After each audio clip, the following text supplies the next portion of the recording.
Hello, my name is Ben Fankhauser and I'm with Solve.cloud, and today I will be taking you through dashboard visibility. So in our test org environment, we have a dashboard pulled up. This dashboard is called Downgrades Dashboard.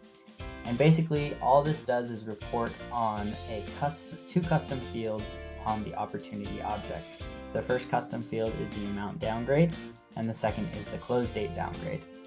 An amount downgrade is when the original agreed upon amount is redefined and the new agreed upon amount is 10% less than the original.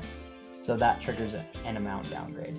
The close date downgrade is triggered when the close date of an opportunity is pushed out a month. So let's say we had a close date on October 1st and we push it to November 1st, that would trigger a close date downgrade. So with that background context, now what we really want to go over is who gets to see this information. And that's what dashboard visibility is all about, is who in your organization gets to see all of these reports on the dashboard. And in order to change that, you go to this gear icon on the top right, you click it, and then right here you see View Dashboard As, and there are three options: me, another person, the dashboard user. These options, I will go through each of these options one by one and give you examples, and then you, when you're making your dashboards, will be able to decide which one best fits the use case. So when I click on me, it means that the dashboard will filter all the data according to your personal access. So my personal access to the data.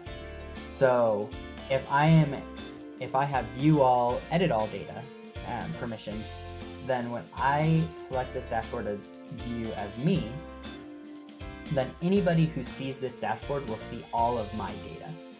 So for example, if I can only see opportunities in the United States, then the dashboard readers will only see opportunities in the United States. It'll only see the data that I can see.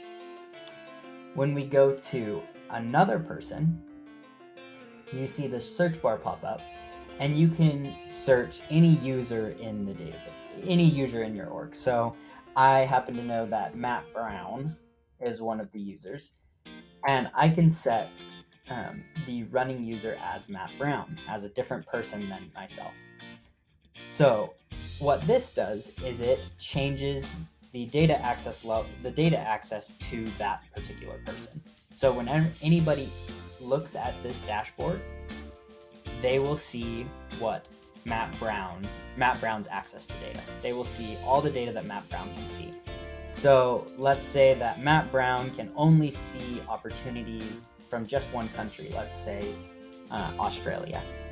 Then the dashboard viewers will only see the opportunities from Australia, from the exact same data that Matt Brown can see. Just a couple side notes on this another person option is, one, if you have the view all data permission, you can choose any user in your organization to be the running user, to be this other person.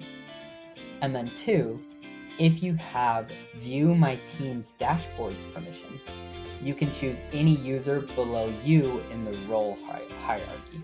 So let's say Matt Brown is a system admin, he can choose anybody below him in the role hierarchy.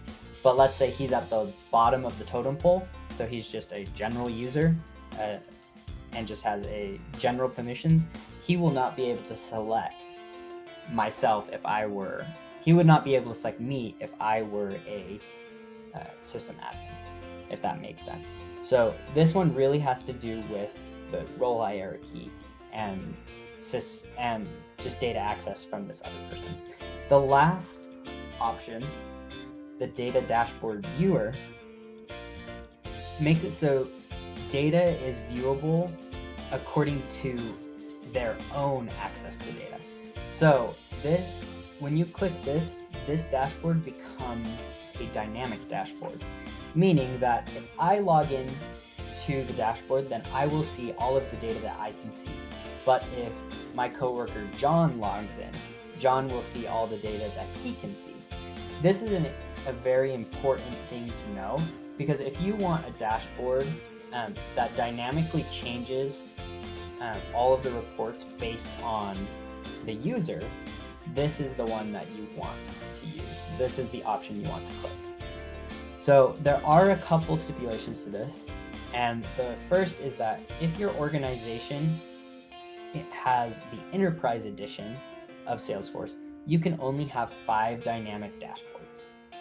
If it's the Unlimited or Performance Edition, you can have 10 dynamic dashboards.